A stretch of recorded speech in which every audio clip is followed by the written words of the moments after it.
एक खूबसूरत गांव में जहां हर तरफ सब्जा और फूलों की महक थी, एक नन्ही बच्ची मरियम रहती थी।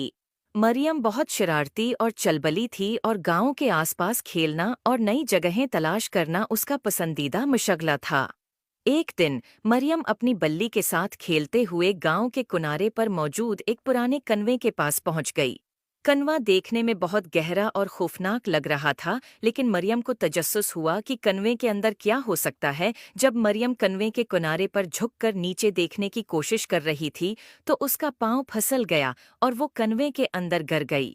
कनवा बहुत गहरा था और मरियम के चीखने की आवाज गूंजती, लेकिन वो कन्वे के अंदर फंस गई। कन्वे के अंदर बहुत अंधेरा था और मरियम को बहुत डर लग रहा था।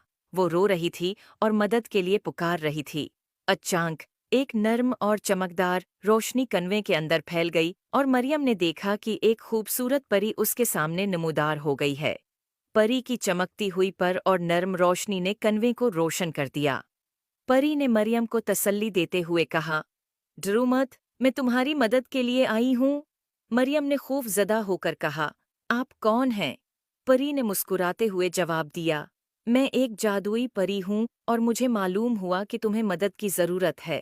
परी ने अपने जादुई छुरी से रोशनी का एक दायरा बनाया और मरियम के अर्द गिर्द फैला दिया। मरियम ने देखा कि उसके कदमों के नीचे ज़मीन हमवार हो गई है और उसका खौफ कम हो गया है। परी ने कहा, तुम्हारी हिफाजत मेरी जिम्मेदारी है। आओ, मैं तुम्हें यहाँ से बाहर ले चलूं। परी ने अपनी छुरी से एक रास्ता बनाया जो कन्वे के ऊपर तक जाता था। मरियम ने खौफज़दा होकर पूछा, क्या मैं इस रास्ते से ऊपर चढ़ सकती हूँ? परी ने मुस्कुराकर कहा, हाँ, ये जादुई रास्ता तुम्हें महफूज तरीके से ऊपर ले जाएगा। मरियम ने हिम्मत जमा की और जादुई रास्ते पर कदम रखा। जैसे ही वो ऊपर चढ़ना शुरू हुई, परी उसके साथ साथ उड़ती रही और उसकी हिफाजत करती रही।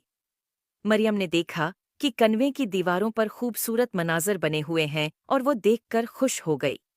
आखिरकार मरियम कन्वे के ऊपर पहुंच गई और उसने खुशी से चीख मारी, मैं आज़ाद हो गई।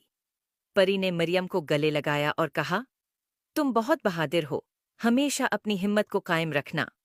उम्मीद है आपको स्टोरी पसंद आई होगी। Please like and subscribe my YouTube channel.